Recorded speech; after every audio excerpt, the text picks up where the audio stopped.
বাপরে বাপ, কি গরম পড়েছে রে। একদম মাথার ঘাম পায়ে এসে পড়ছে।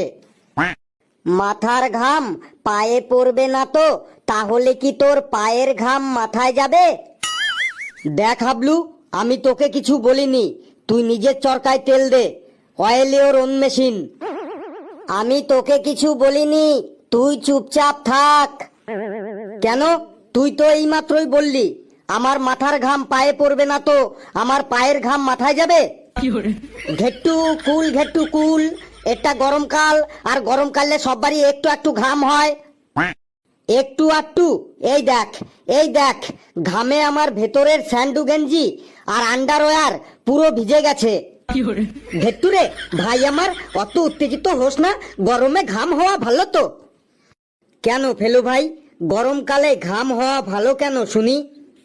গরমকালে গায়ে ঘাম হওয়া ভালো কেন?